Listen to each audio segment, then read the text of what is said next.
Okay, Okay. ready. Okay. Okay, good evening. My name is Evan Weiner. My background is radio and TV. I've been doing this for 50 years since I'm 15 years old. And this is the year before I was born, 1955. I was born in 1956, so I was conceived sometime in 1955. And that car is a Chevrolet. And it's a 1955 Chevrolet that is not far from where my granddaughter goes to daycare. And I'm turning down the block one day and I said, hey, that'd be great for my 1955 talk. Somewhat restored. The inside isn't all that great, but I was doing this talk up in Boston a couple of weeks ago, and the guy said I owned one of those cars, and for 5 minutes he explained all about the 1955 Chevrolet. But 1955 is the road to the baby boomers' future, and one important step in that road to the future was the polio vaccine. And Dr. John Salk actually coming up with the polio vaccine that worked in 1955. Emmett Till is killed in Mississippi. Rosa Parks was not the first person who refused to give up her seat in Montgomery, Alabama. She was merely the most famous person, or became the most famous person. There were three others prior to Rosa Parks who refused to give up their seats or their seat for somebody, generally a white man or a white woman on the bus. South Vietnam, Diem takes over. Here's the only guy that's preventing communism from coming into South Vietnam. Diem becomes the leader of South Vietnam in 1955. The United States has the North Atlantic Treaty Organization. Well, the Soviets decide we need something too with our Iron Curtain nations, and they come up with the Warsaw Pact. There is also the Baghdad Pack in the Middle East, and as I talk about a little later on, you would be surprised as to who the allies were of England and, by extension, the United States in the Middle East back in 1955. Disneyland opens.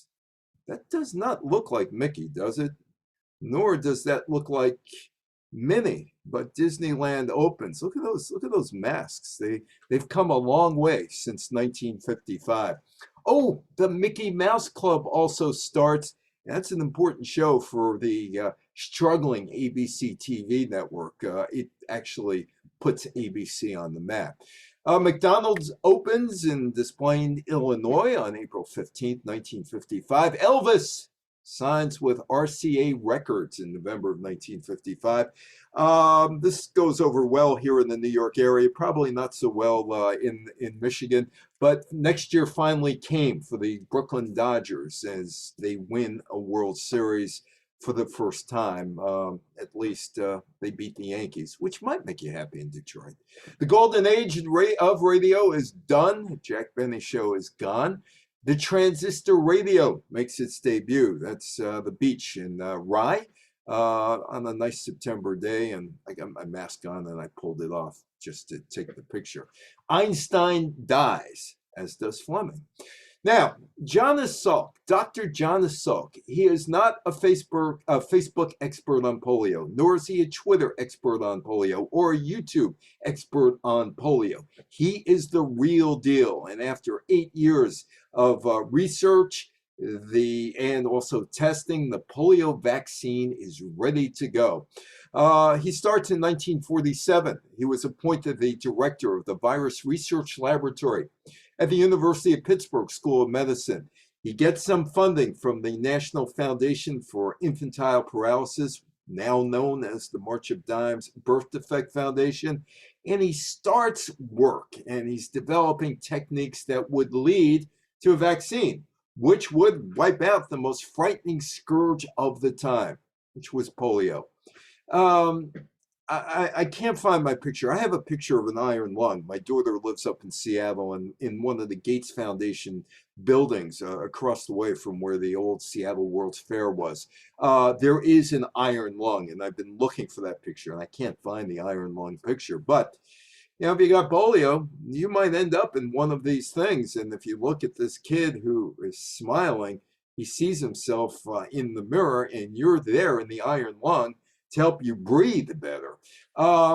Now, Salk is going against the primary prevailing scientific opinion in 1947. He thought his vaccine, composed of killed polio virus, could immunize without risk of infecting the patient. Now, he decides he's going to be the guinea pig, and he takes the shot.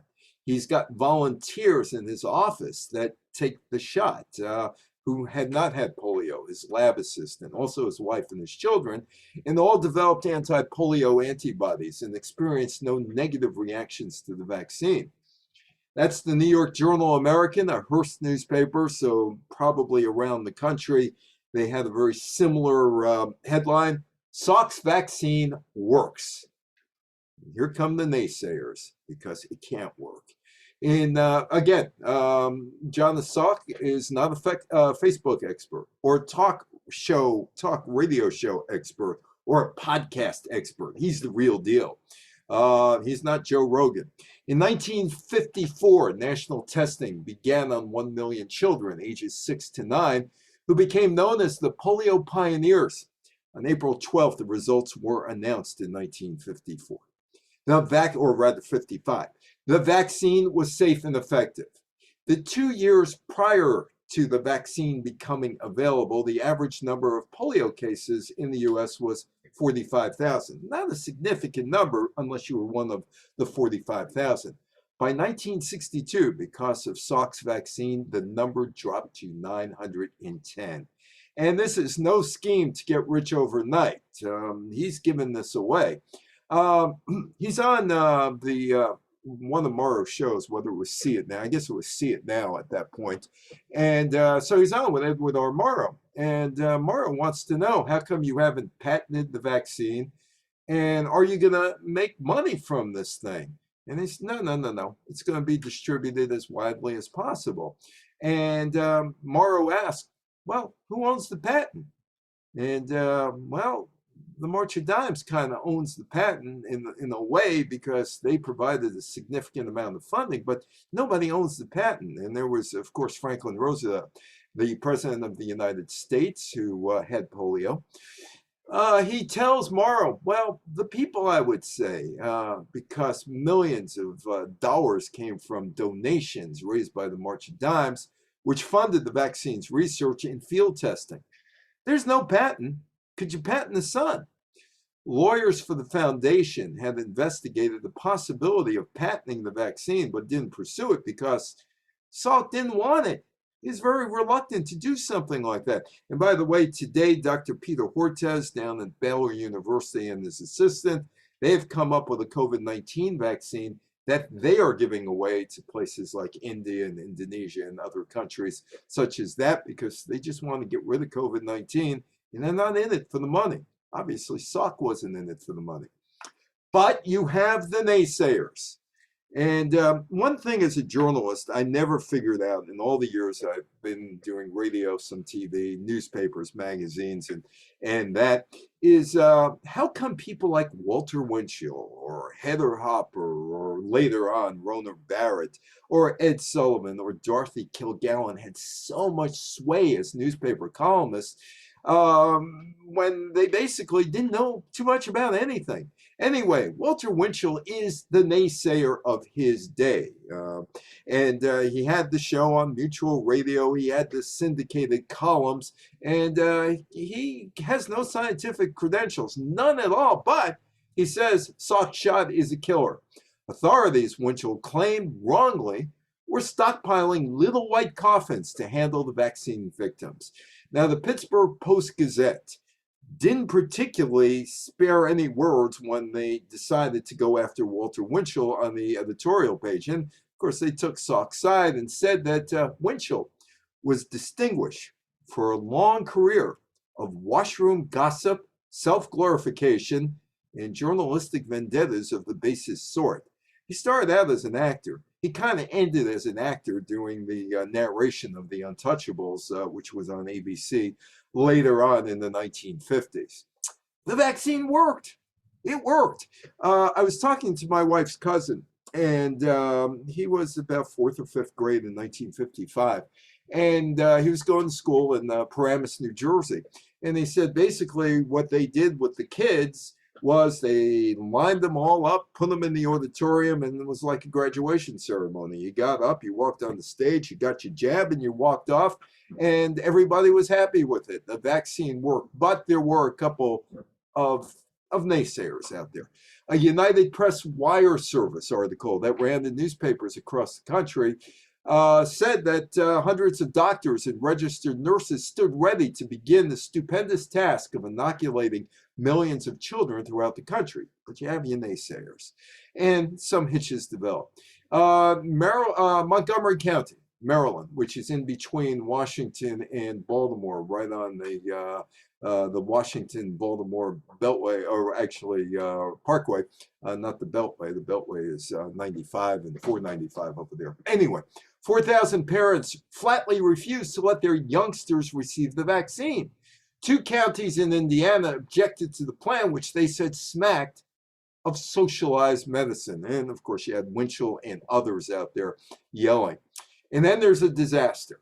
There is a disaster at a library. At a laboratory. Sorry about that. Didn't mean to disparage any libraries. Laboratory.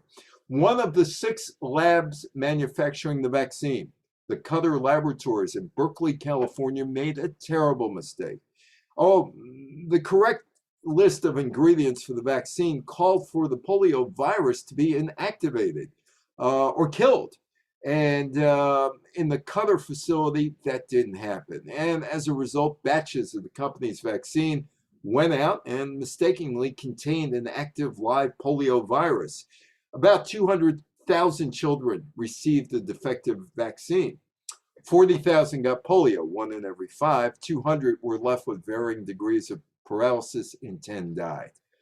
And that ended the polio vaccine temporarily. There was an investigation, and it was pinpointed in the Cutter manufacturing that the error they made was not killing the live polio. The vaccines would restart within a couple weeks. There would be renewed quality control efforts, and Cutter is out of the picture. And mothers and fathers jumped right back in and following the Cutter tragedy, signing those permission slips and lining their kids up to get their polio shot. But the March of Dimes knew that in the Negro community, there was a problem. There was a lack of trust.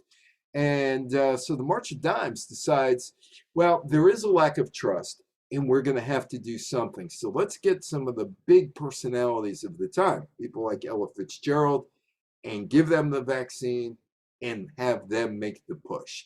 The vaccine efforts also had to deal with racism in the Jim Crow South in 1955. Black children lined up for shots on the front lawn of white schools, while the white kids went to an auditorium, sat down, got their shots indoors. And the March of Dimes recruited Sammy Davis Jr. and Louis Armstrong and Ella to help with their campaign. In the South, of course, it's Jim Crow, and it's more than Jim Crow. And I'm going to start the story by talking about a guy I knew here in New York by the name of Fred. And he was a reporter for United Press from 58 to 62 in the South, covering the civil rights movement. And Fred told me that everything that he reported on now, UP, and it became UPI, pulled him out in 1962 because they were afraid somebody was going to kill him. He was also a Jewish guy from New York.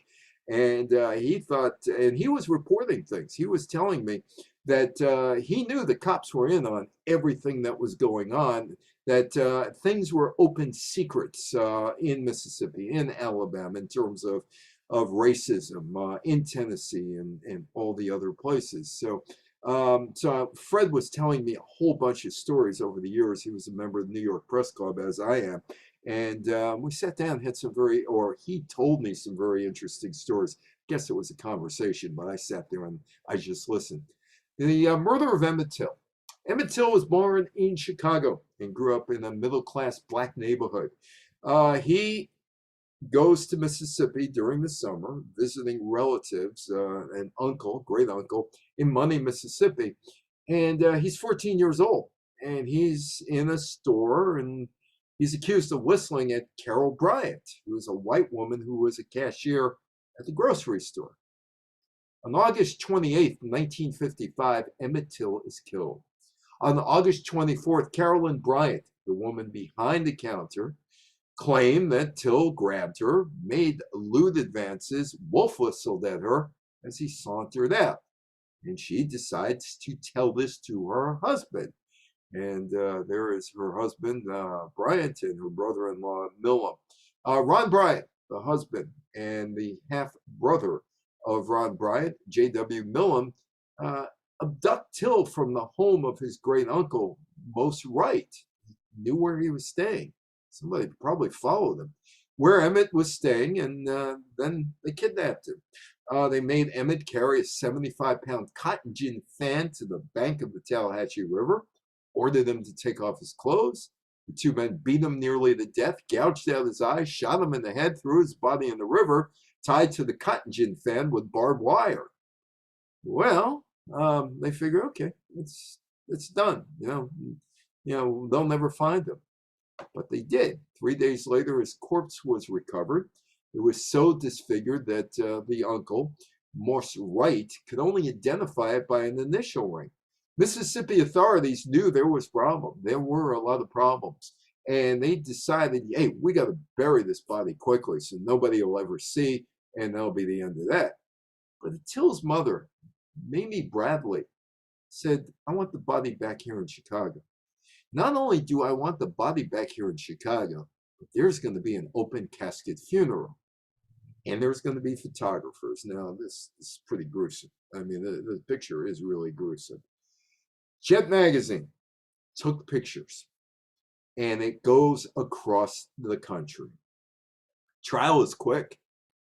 Trial. I mean, 28th, he's killed. The body's found like September 1st, and 18 days later, there's a trial. In Mississippi, Negroes and women were barred from serving on jury duty or serving jury duty. Bryant and Millam were tried before an all-white, all-male jury. Now, Moses Wright, this is a very courageous thing that he does because they know where he lives.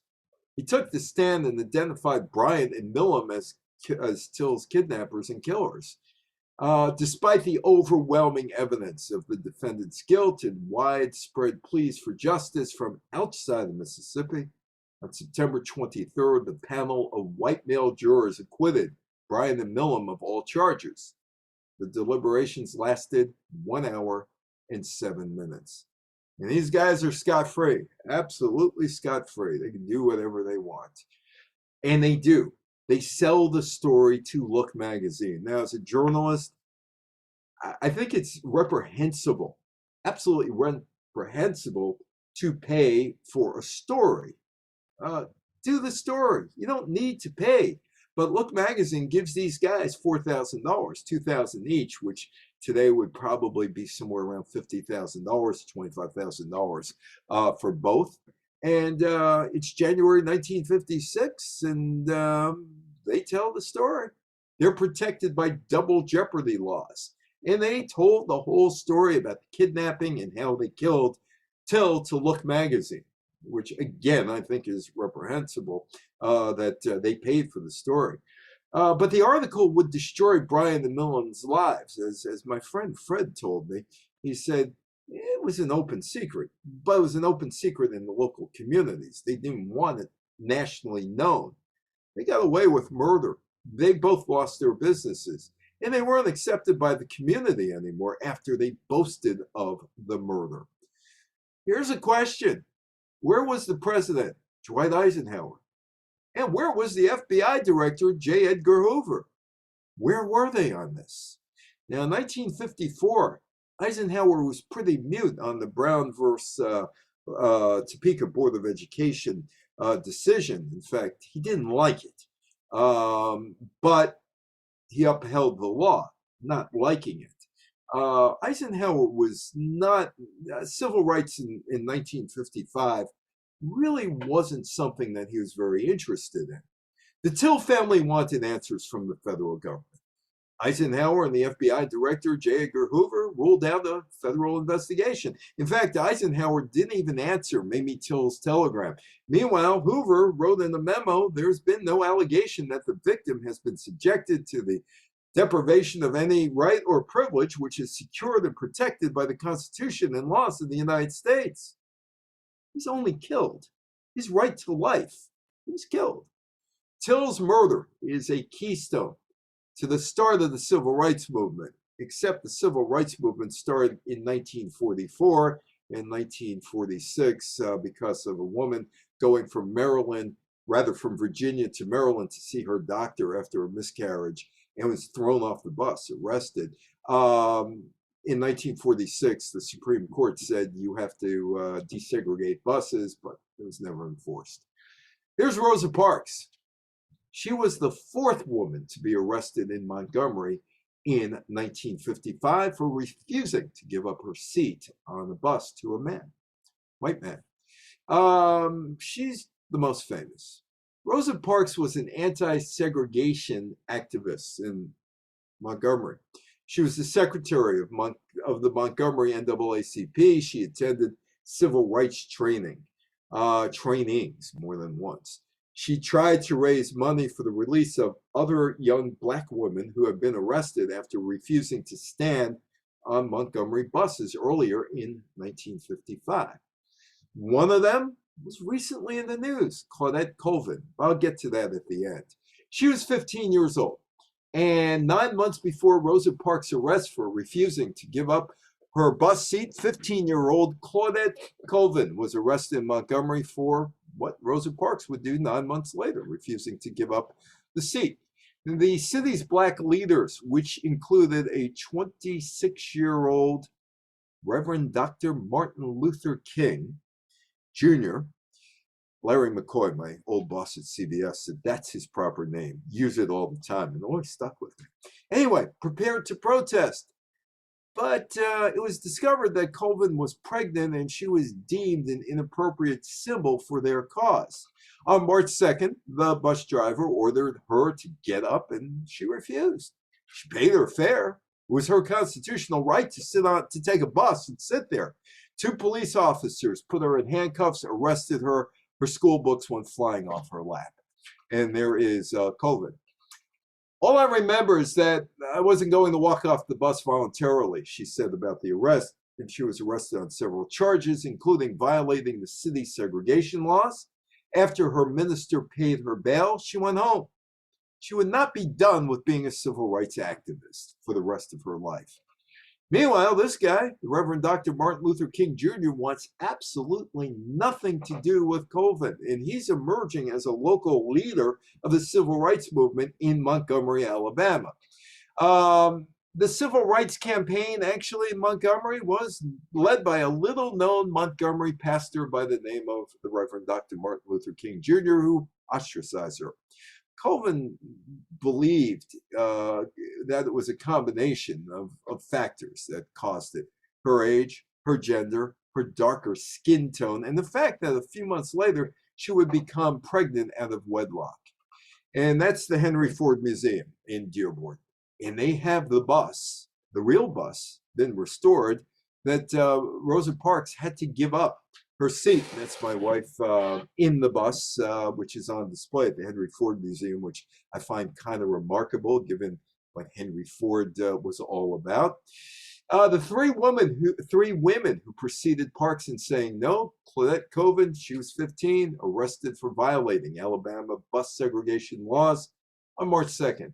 Aurelia Browder, age 37, arrested for violating Alabama bus segregation laws on April 19th. Mary Louise Smith, age 42, arrested for violating Alabama bus segregation laws on October 21st.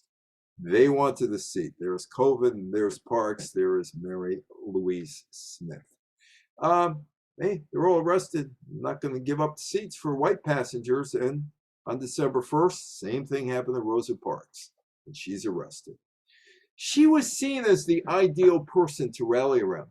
She was from the working class, established figure in Black Montgomery's middle class, leader at the local NAACP, respected pillar in the Black community. Nothing in her life suggested that something happened that would shift the attention away from the real issue, racial segregation. And where my wife is standing on this bus, this is 2017, where she is standing is approximately where Rosa Parks was sitting. Parks was going home from work as a seamstress at a downtown department store and was tired all over. Sitting down, the bus driver wanted me to stand up, give up my seat for a male white passenger. It was the custom in the law, but I simply couldn't do it. The Parks arrest sparked the Montgomery Bus Boycott. It was one of the factors that kicked off the civil rights movement. Parks was fined $10 and paid $4 in court fees, which is now like $110, $120 and probably about $50 in court fees. The Montgomery Bus Boycott, led by local African Americans, starts on November 5th, and it would propel the Reverend Dr. Martin Luther King into national prominence as a civil rights leader because of the bus boycott. By the way, it wasn't the first bus boycott. These people in Montgomery borrowed from a bus boycott that happened 2 years earlier in Little Rock, Arkansas. That changed laws in Little Rock in 1953. Meanwhile, in Vietnam, there's the man. There is the man, Diem, the only guy preventing communism from seeping into South Vietnam. America was doing all kinds of stuff around the world in the 1950s. For instance, Dwight Eisenhower and the United Kingdom were involved in the overthrow of the government of Iran in 1953 because the Iranians wanted to nationalize the oil fields. And UK said, you can't do it. We got British Petroleum there. You're not going to do it, so they knocked off the government.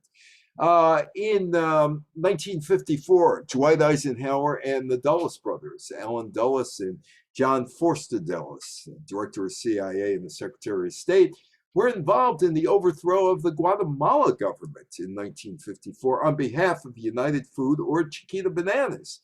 Basically, Arbenz, who is the leader in Guatemala, said, we're going to take some of this land away from United Food. They're not using it anyway. We'll give it to the peasants, let them grow bananas. But a lot of powerful people in Washington didn't like that, including Kermit Roosevelt, the grandson of Theodore Roosevelt, who led not one, but two coup attempts. I'm sorry, Kermit Roosevelt was in Iran. He led two coup attempts in Iran to overthrow the government because of oil. And in this case, they hired some guy in Guatemala, kind of like an actor, to head up the opposition to Arbenz, and they knocked off Guatemala. Eisenhower decides, we've done this in South America, we've done this in the Middle East. Oh, let's do something in South Vietnam. And it's in America's interest to back Diem in South Vietnam because South Vietnam must not fall to communism, like, as my 9th grade teacher back in 1969 in social studies, Stewie Gates, still with us all these years later. Anyway, can't fall like Red or Communist China or North Korea. On October 26th, Diem proclaims that South Vietnam is now the Republic of Vietnam, and he is the first president. He condemns the northern government as authoritarian and blocks the national elections that the 1954 Geneva Accords mandated, making certain that Vietnam would not be united under communist rule. November 1st, 1955 is the official start date of the Vietnam War, or the Civil War. The Democratic Republic of Vietnam in the north, the Republic of Vietnam in the south, and it wasn't called the Viet Cong. Eventually, they would be called the Viet Cong, but they were aligned with guerrillas, the Democratic Republic of Vietnam, with guerrillas in South Vietnam. And there is Ike and one of the Dulles brothers and Diem. Eisenhower starts to send military advisors, no draftees, but my father was in the Army between 1953 and 55, and he told me he fully expected to go to Vietnam, but they sent advisors, and again, no draftees, so nobody was really too upset because they weren't drafting people, sending them to Vietnam at that point. But he would invest huge sums of money in trying to transform South Vietnam into a showcase of quote unquote free Asia. He supported Diem, but Diem was pretty brutal, especially against his opponents and the Buddhists in his own country, which come back to haunt him in 1963. Eisenhower wanted to create a pro-American nation in Southeast Asia and halt communism. Eisenhower thought the loss of South Vietnam would lead to similar communist victories in South Asia, like Laos and Cambodia and Thailand, and who knows, India, Japan, Philippines, Indonesia, Australia, and New Zealand. And that would cause massive harm to the West. The possible consequences of the loss are just incalculable to the free world. The U.S. would start its real commitment to defend South Vietnam in 1955, although, go back to 1950, and Harry Truman is talking about in French Indochina, Vietnam, it would behoove the Americans to help out, and he sent some money there, 1950, Truman. Meanwhile, there's the North American Treaty Organization, Americans, so why not have a Soviet version of it in the Iron Curtain countries? And they do, the Warsaw Pact. On May 14th, the Soviet Union, Albania, Poland, Romania, Hungary, East Germany, Czechoslovakia, and Bulgaria signed a treaty establishing the Warsaw Pact, a mutual defense organization that put the Soviets in command of armed forces of the member states, just like America and England, and you attack one of us, you attack all of us. The treaty called on member states to come to the defense of any member attacked by an outside force, and it was basically a reaction to West Germany joining NATO. The Baghdad Pack. This is an interesting one. This is a rather interesting one because it wasn't American-driven, it was English-driven.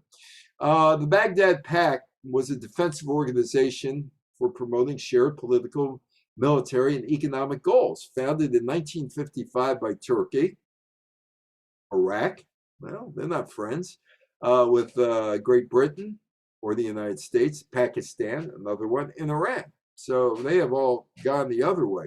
Similar to the North Atlantic Treaty Organization and the Southeast Asian Treaty Organization, the main purpose of the Baghdad Pact was to prevent communist incursions and foster peace in the Middle East.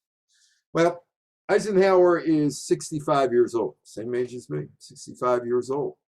And he has a heart attack. He's in Denver.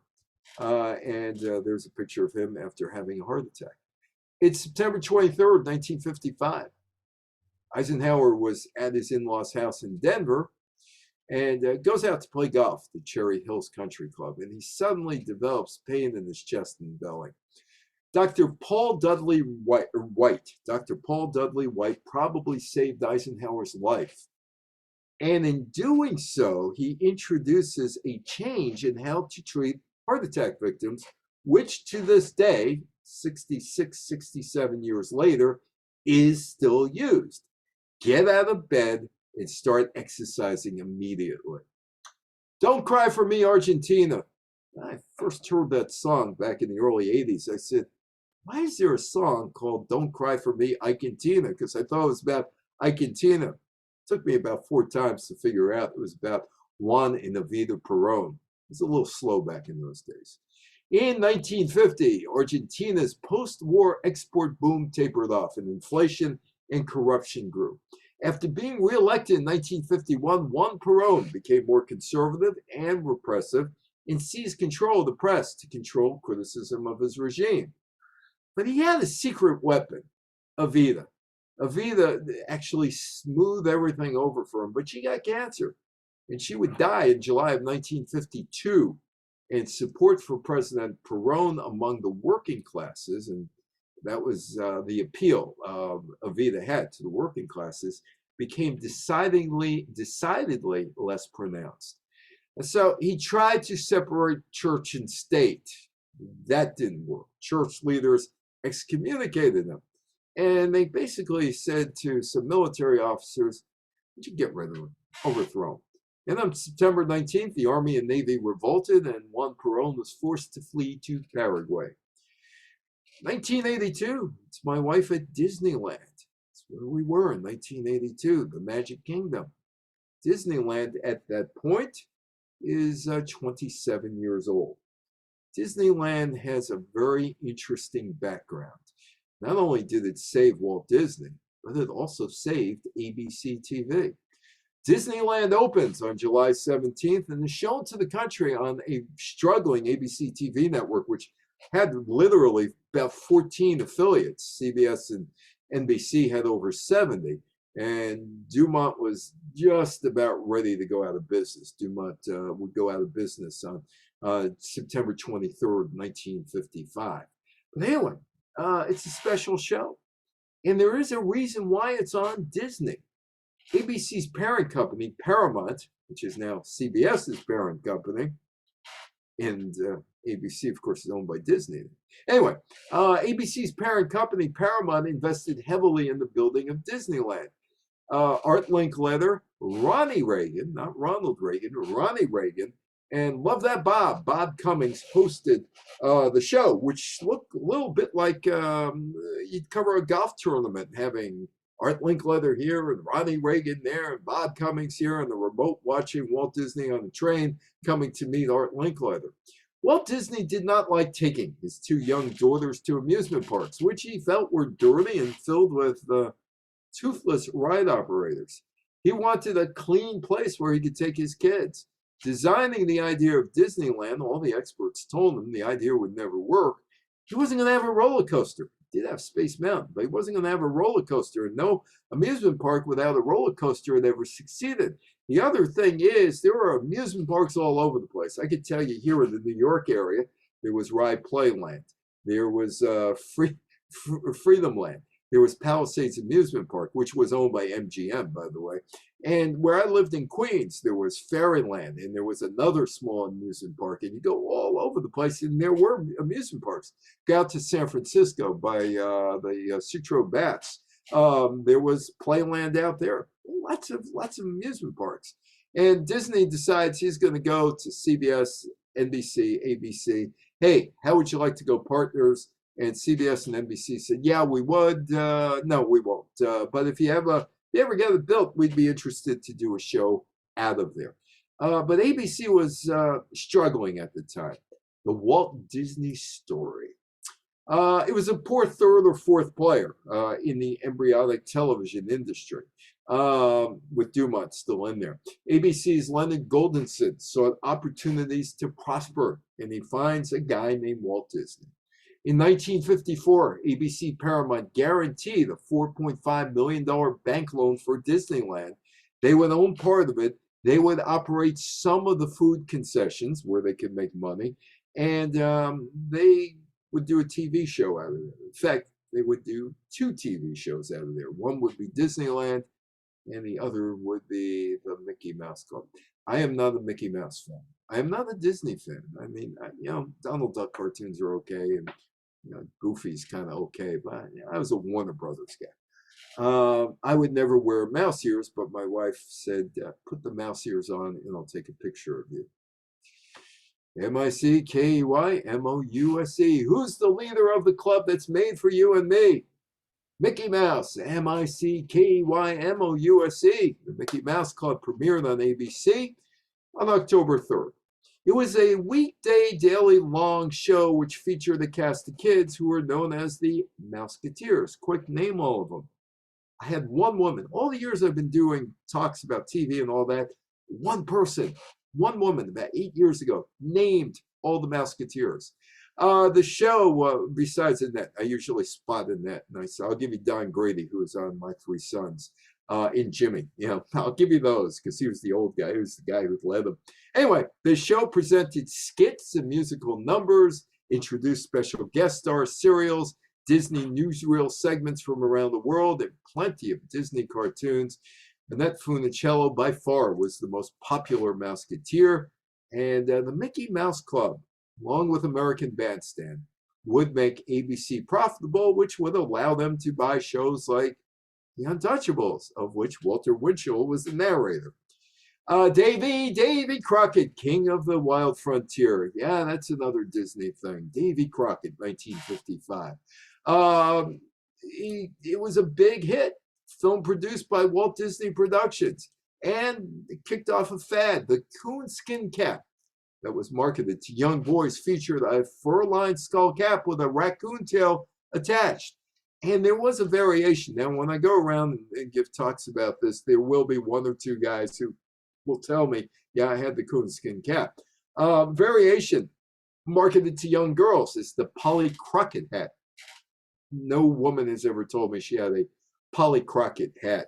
It was similar in style to the boy's cap, had a long tail made of all white fur. At the peak of the fad, the coonskin caps sold at a rate of 5,000 a day. It's one of my heroes, Rosa Reeves. I'll tell you why he's my hero.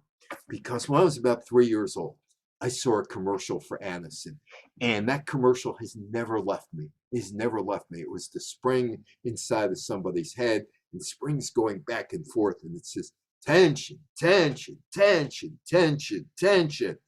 And his commercials hit you over the head. They were horrible, but you remembered them. You remember them like tension, tension, tension. He's the original Madman. In fact, the series Madman is based on Rosa Reeves. Rosa Reeves was a pioneer of television advertising. He generated millions of dollars for his clients. He also invented the political ad and the political campaign on TV. He changed politics in 1952 with his handling of Dwight Eisenhower's TV campaign when he ran for office. His most famous ad, though, was for Anderson. Tension, tension, tension. It was grating. It was remarkably successful, tripling the product's sales. He was also responsible for a slogan that still is in vogue today. The M&M slogan, melts in your mouth, not in your hand. Rosa Reeves thought that a commercial should have one central message only. Hit the viewers over the head with his messages, and it worked. The rise of American consumerism, that was one thing that Eisenhower talked about. Even though there were two Americas, there was the Jim Crow South, and there was a middle class that was growing and growing and growing, and the people in the South, some of them were left out. Eisenhower, as president, wanted Americans to forget the Depression from 1929 to 41, forget World War II from 41 to 45, forget the Iron Curtain, forget the Berlin blockade, forget the Korean War. You got money? Go out and spend, spend, spend. Have a good time. Buy that extra TV. Families of all income brackets were buying TVs at the rate of $5 million a year. As far as Rosa Reeves, his industry, by 1955, companies spent $1 billion for TV ads. $1 billion for TV ads. Yesterday's Super Bowl, 30-second spot, $7 million. Anyway, and you think of that, it's about 10 or $11 billion today. In 1949, and there weren't that many TVs in operation in 1949. TV really takes off in 1952 as far as consumers. In 1949, companies spent just $12.5 million on TV spots. And Eisenhower wanted people to spend. Richest country on earth at that point. Good way of forgetting the bad days, Depression, World War II, Korean War. And American people saw the new consumerism as a way to de-emphasize class differences, although there was the keeping up with the Joneses type deal that was going on, while stressing traditional gender roles. Although, if you look at the 1950s, if you look at them very closely, there were a growing number of women annually in the workplace, except they were basically teachers, secretaries, and nurses. McDonald's, you deserve a break today. Well, that was years later. 15 cents McDonald's, the McDonald brothers' famous hamburgers. Buy them by the bag. The story starts in 1948.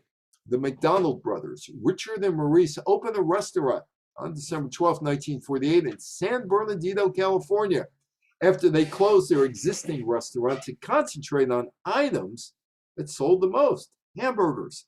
The first self-serve McDonald's sold hamburgers, cheeseburgers, Sound like an old Saturday Night Live skit, right? Cheeseburger, cheeseburger. Anyway, sold hamburgers, cheeseburgers, French fries, soft drinks, and milkshakes.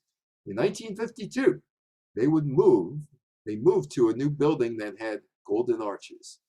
And this guy suddenly pops up one day in one of the restaurants, and he's a traveling salesman selling basically Malton machines. He's selling this thing, Ray Kroc, selling this thing called the multi-mixer milkshake machines. And he goes to the store, the McDonald's store, and he sees that there are 8 machines in one store. He wants to talk to the McDonald brothers. And he says, McDonald's has to be franchised all over the United States, and I'm the guy who's going to do it. And he does. Croc's McDonald's opens up outside of Chicago. That's the first one. At 400 North Lee Street, Des Plaines, Illinois. Opens up on April 15th, 1955. There were cracks in the foundation. A lot of cracks in the foundation.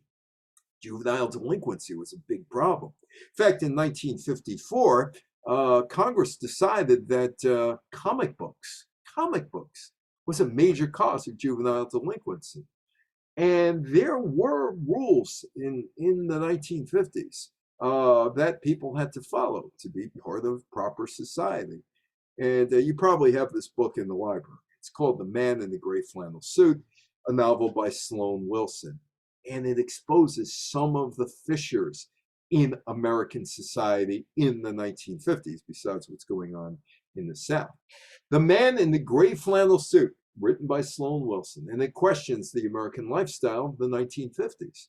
Tom and Betsy Rath are a young middle-class couple that share a struggle to find contentment in their hectic and material culture. And there are other characters in the book that are fighting the same battle. Tom sees how his boss's marriage and family have been ruined, or his family life been ruined by overwork, so turns down a high-pressure position involving travel in order to work normal hours and spend more time at home. Men who had office jobs basically wore a suit and a tie. They had their drinks. In the New York area, we had something called New York Central. I believe it's New York Central at that time, that took people to Westchester County or the Long Island Railroad, and you'd have your drinks going home, and then you'd be home, and then you'd go right back to work. It kind of talks about that in the book. The rat race, the unpleasant life of people who have jobs that require them to work very hard in order to compete with others for money, power, and status in your uniform. You're a white-collar worker or a blue-collar worker. The average average money income of families in 1955, about $4,400, 6% higher than 1954, according to estimates released by the Bureau of Census, Department of Commerce. The increase probably represented a significant gain in purchasing power for the average family, since prices were stable during this period. Sidney Poitier recently passed away. His breakout performance is in The Blackboard Jungle, and you probably have the book in the library, and you might have the video in the library. Blackboard Jungle is a social drama film about teachers in an interracial inner-city school, based on the 1954 novel The Blackboard Jungle by Evan Hunter. The movie highlighted violence in urban schools, but also sparked the rock and roll revolution by featuring the hit song Rock Around the Clock, 1, 2, 3 o'clock, 4 o'clock, rock, 5, 6, by Bill Haley in his comments. An idealistic teacher confronts the reality of juvenile delinquency. The film hits a nerve with a brutal depiction of social conditions of urban schools. The Teddy Boys and stuff in England. Fights and riots break out in England, where the movie is shown. The film was about juvenile delinquency, which is a major topic in the 1950s. Comic books, now movies, and then rock and roll all caused juvenile delinquency. And an unusual amount of black actors for a 1955 movie. Sidney Poitier was the breakout performer. Bill Haley's song ushered in what would be a frightening era for parents. rock and roll was here to stay. And there is Bill Haley in his comments. Originally a country swing band that goes to rock and roll. The song Rock Around the Clock didn't get much attention. It's released as the B-side to another song in 1954. But once it's featured in Blackboard Jungle in 1955, it becomes a hit. And it is thought to be the first rock and roll song, although there's Rocket 88 by Jackie Brenston. There's The Fat Man by Fats Domino, Brenston 51, Fats Domino in 1949, and Sister Rosetta Tharpe, rather. Also, she had some songs, and the phrase rock and roll comes out of a 1921 song. So it was tagged as rock and roll. Probably wasn't the first rock and roll song. Anyway, it is, though, the first rock and roll song to top the Billboard pop chart and is credited with introducing rock music to a mainstream audience. James Dean was killed in a car crash. James Dean, forever 26 years old. He's killed. His 550 Spider was driving along U.S. Route 446 near Chelan, California, and he hits a Ford two-door sedan. The Ford, driven by 23-year-old Cal Poly student Donald Turnipseed, was at the intersection, and the two cars hit almost head-on. It caused massive damage to Dean's Porsche. The actor died almost immediately or instantly. His passenger, Ralph Witherich, was badly injured but survived. He remains forever 26. His image is that of an anti-establishment teenager with delusionment and social estrangement. When I was going to school in Queens, New York, back in the days of PS 151 and PS 10 in Queens, we used to see these films put out by Coronet. Some of you might have seen them. And most of them were just really goofy. I mean, really, really goofy. And here I am. It's 1964, 65, 66, 67. And I'm 8, 9, 10, 11 years old. And I'm watching these films. And some of these films, and I've rewatched them in terms of having to do these talks. And I remember just how the English would say cheeky, and us back in the 60s would say corny that these Coronet instructional films were. Dating Do's and Don'ts. This was from 1949. And if you go up to YouTube and watch it, you will see Dick York, who ended up being Darren Stevens in Bewitched, as somebody who has to go through these datings, do's and don'ts. Because remember, there were good girls and bad girls in those days. Coronet Films was a leading producer and distributor of many American documentary shorts shown in public schools. The company covered a wide range of subjects. I remember we did see a science one, zoology, geography, history, math, but the post-World War II social guidance films such as dating, family life, courtesy, citizenship, and especially how good girls were expected to behave. There's one that's up on YouTube where this girl walks in and she wants to sit at the table with these guys and these girls. And she asks if she could sit, and the girls are rolling their eyes, and the boys are like, uh-oh. You know, she was in the car with me and all that, and she was ostracized, and it's pretty funny watching. And then they cut to a woman with a baby, and she had been in the high school, and apparently she was an unwed mother, and this clean-cut couple are looking, and they were young, high school kids, saying, wow, that's what happened to her. You know, the emphasis was in those days is boys want to date the bad girls, but want to marry the virginal good girls, and it came through in Coronet Films. Wop boppa loo boppa, wop bomb boom, tutti frutti. It's either a lyric to describe a drum fill that little Richard Penniman wanted, or the way he talked back to his boss when he was a dishwasher at the Macon, Georgia Greyhound station. Released on Specialty 561, the record entered the Billboard Rhythm and Blues chart at the end of December 1955 and rose to number 2 in early February 1956. But Pat Boone's version of the song did a better job on the charts. Now, the New York Daily News, which the slogan of the Daily News back in the 50s was "Go tell it to Sweeney." The New York Daily News, which at that time had the biggest circulation of any newspaper in the United States, called Little Richard music and Fats Domino and Bill Haley and the Comets an insider of juvenile delinquency. Like I said, that's a big topic in the 50s, and pointed to the now New York disc jockey Alan Freed as the chief offender. Little Richard talked about those days, and he said, they didn't want me to be in the white guy's way.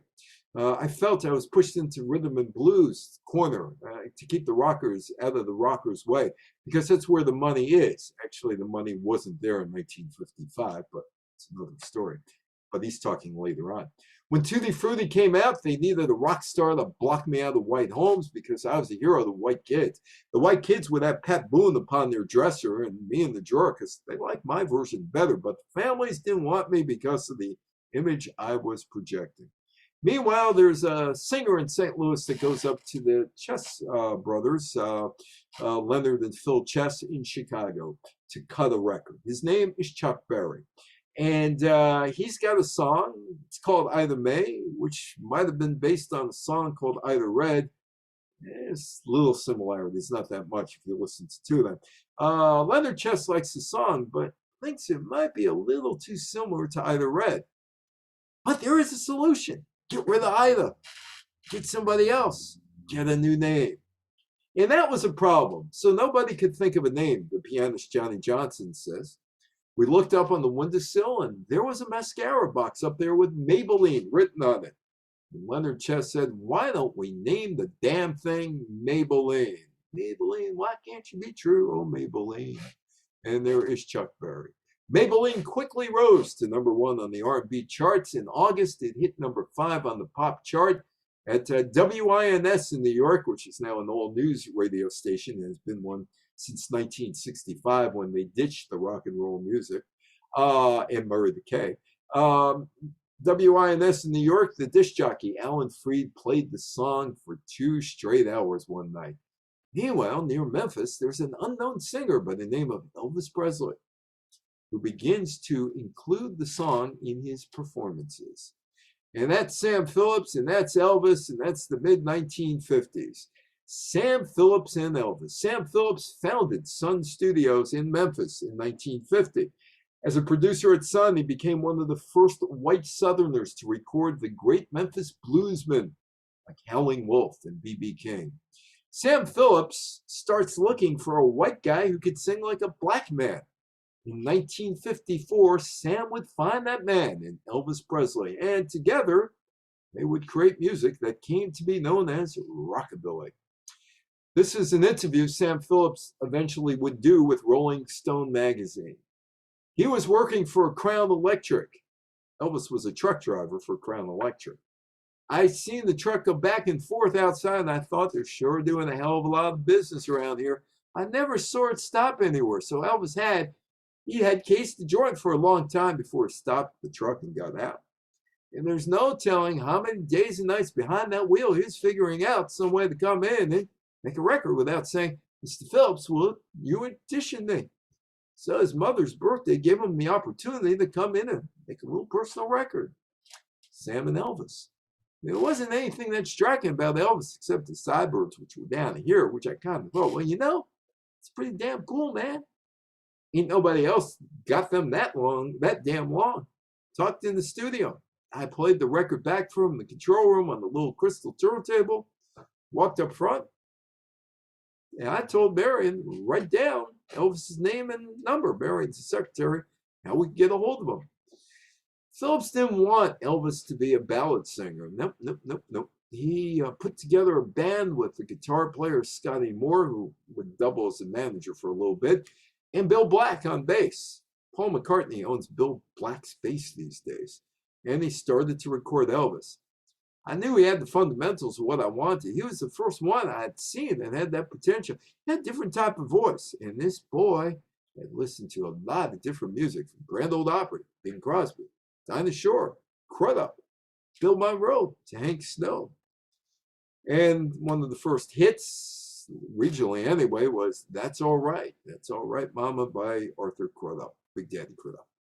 And for me, that damn thing came through so loud and clear. It was like a big flash of lightning and thunder that follows.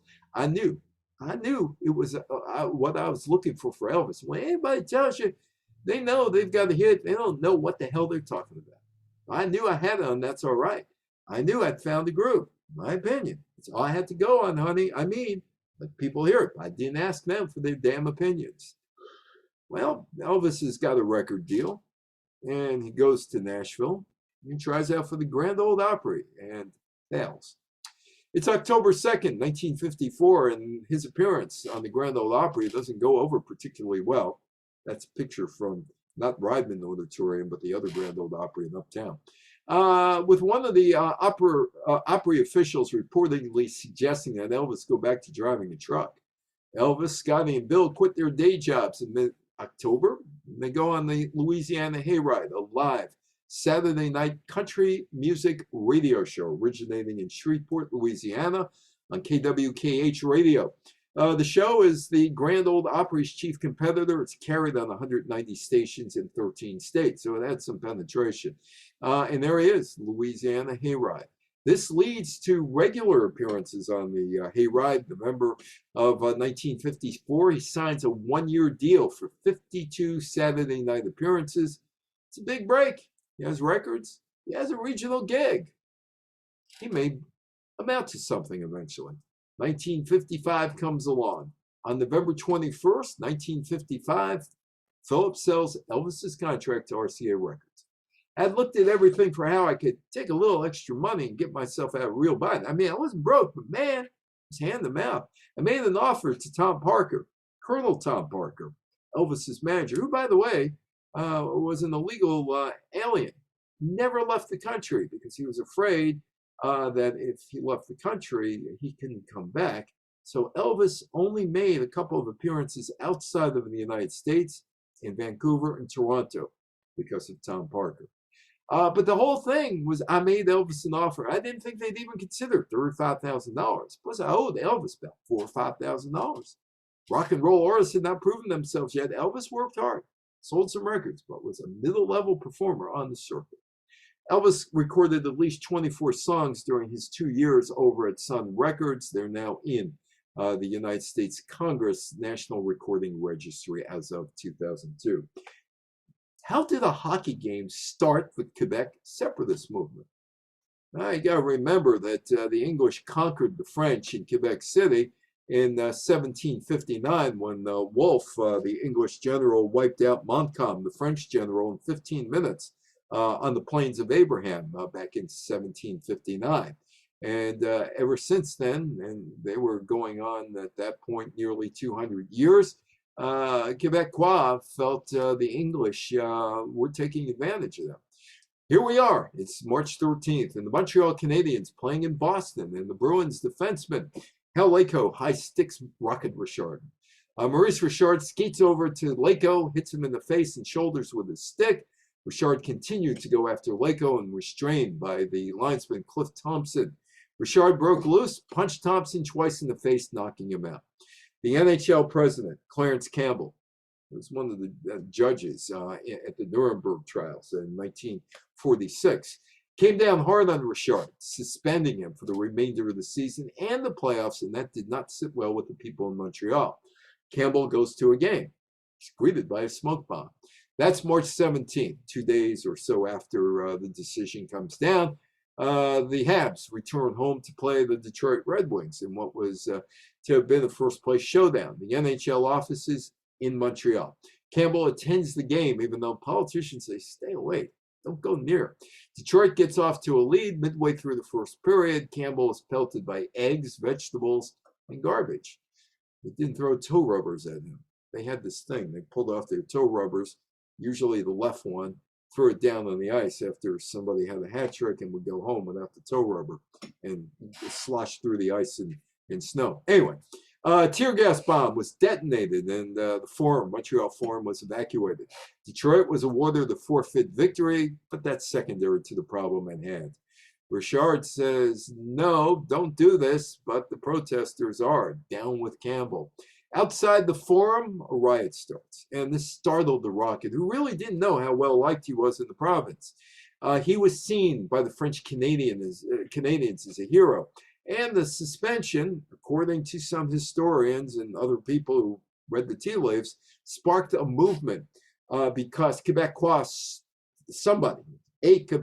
member, stood up to an Englishman, Campbell, with the riot, or the rioters. Bouchard never saw it that way. The riot occurred along a 7-block length stretch of Rue Saint-Catherine, or St. Catherine Street, featured overturned cars, smashed windows, shots fired, and 137 arrests. And that's what the aftermath of the riot and the spark that started the separatist movement. I talked to Rocket about 30 years ago, and he told me, I was really surprised to see that. I had to go on radio and ask the people who were doing all the damage on the street to the store to stop. Lasted only one night. Kermit is not a frog yet. He's almost a frog, but he's not a frog yet. Jim Henson introduces the earliest version of Kermit the Frog in the premiere of his puppet show, Sam and Friends, on Channel 4 WRC TV in Washington. On January 7th, Marian Anderson is the first African-American singer to perform at the Metropolitan Opera in New York City.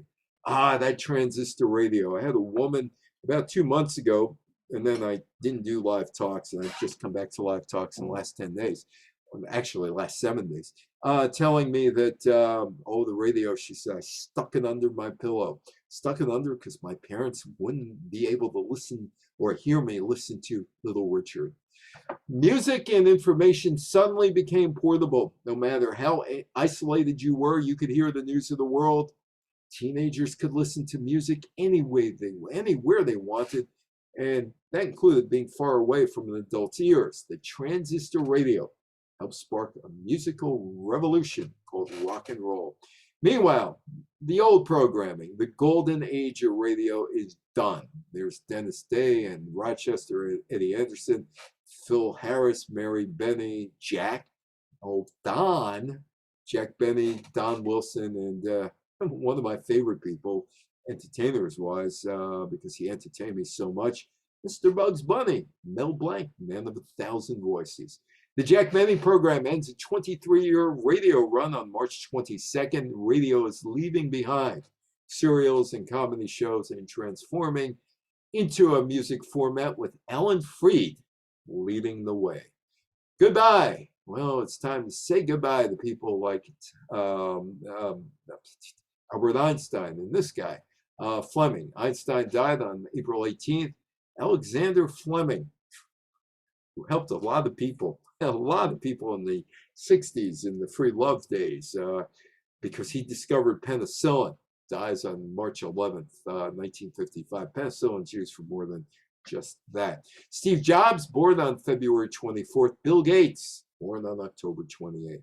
Next year is here. The Brooklyn Dodgers beat the New York Yankees. Yeah, I got a car story for you, for those who like cars. Johnny Padres was the most valuable player in the World Series for the Brooklyn Dodgers. He won Game 7. He shut out the New York Yankees. Now, he wins a car, a 1956 Corvette, for his work in the 1955 World Series, but he has an Army stint coming. And I talked to him in around 1988, 89, and one of the reasons I have that is I keep every interview that I get, and I got tons of these. And so, anyway, this is Padres talking. He's going to the Army. He has this big celebration with the Dodgers. They're on Montague Street in Brooklyn, and he's going up to Glen Falls, New York, which is on the east side of the Hudson River, and you take Route 9 all the way up there. Now you got the thruway and that goes up there, and then 87. But those days you didn't. Eisenhower didn't sign off on the Federal Highway Act, which he signed off on in 56. But anyway, so the party's done, and he goes home, and then he's going to the Army for his stint. When I left, I gave the car to my father, who traded it in for a new Oldsmobile. It's a 1957 Oldsmobile. He traded my 56 Corvette for a 57 Oldsmobile. At the time, Padres didn't seem to mind the swap. The Oldsmobile, after all, was a good car. But he realized that his MVP trophy was valuable, and he could do nothing to get it back. I wish I would have kept that car. It would have been worth something today.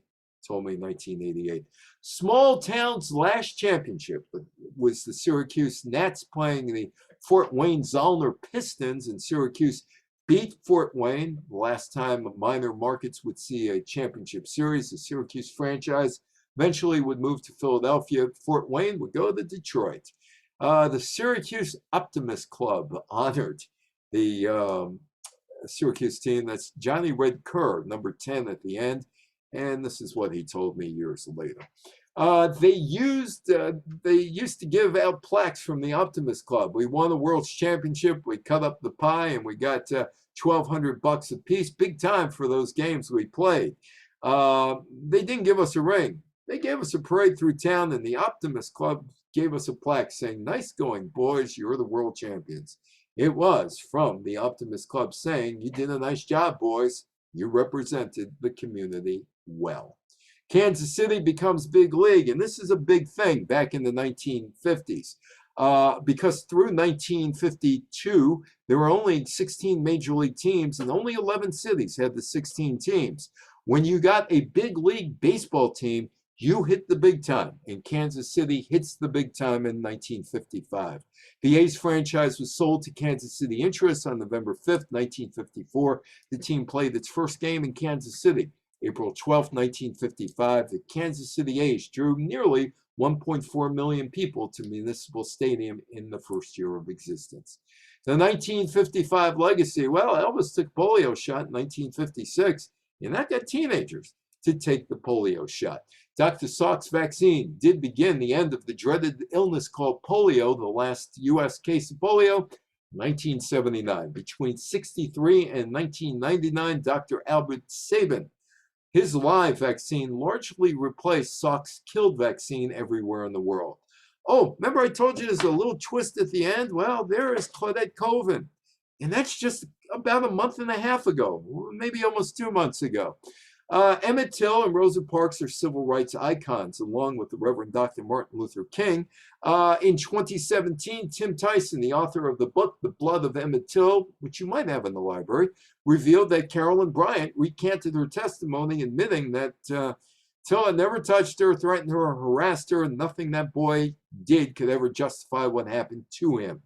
On December 15th, 2021, the juvenile court records of 82-year-old Claudette Colvin were sealed, destroyed, and expunged following a judge's ruling 66 years after she was arrested for refusing to give up her seat on the Montgomery, Alabama bus. Rasa Reeves and consumerism became an American habit. McDonald's became a worldwide hamburger joint. Blackboard Jungle opened the door for rock and roll. Elvis would become the king of rock and roll. Little Richard and Chuck Berry are remembered as rock and roll innovators. Sam Phillips never regretted giving up Elvis's contract. He made a lot of money investing in Holiday Inn. Kansas City lost its baseball team after the 1967 season, moved to Oakland. They got an expansion team in 1969. James Dean's estate makes more than $3 million annually. Bill Gates and Steve Jobs were at the forefront of a change in technology. The United States would have involvement in Vietnam until 1975. Quebec failed to get independence from Canada in the vote, and the Walt Disney Company now owns ABC. Well, I want to thank Matthew for inviting me. I am done here, so the floor is all yours. Go ahead if you have any questions or comments or remembrances.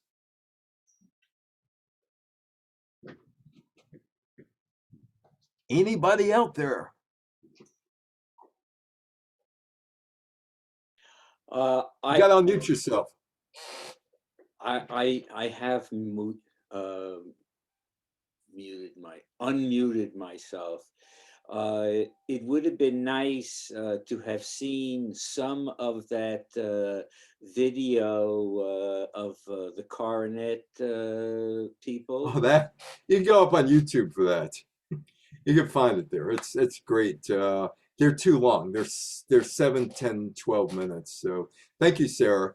They're just too long, but the acting, Dick York's acting from 1949, and then I look at it and say, hey, that guy was on Bewitched. But they're all up there. If you want to go see them, you could see them. They're all up there in their entire glory.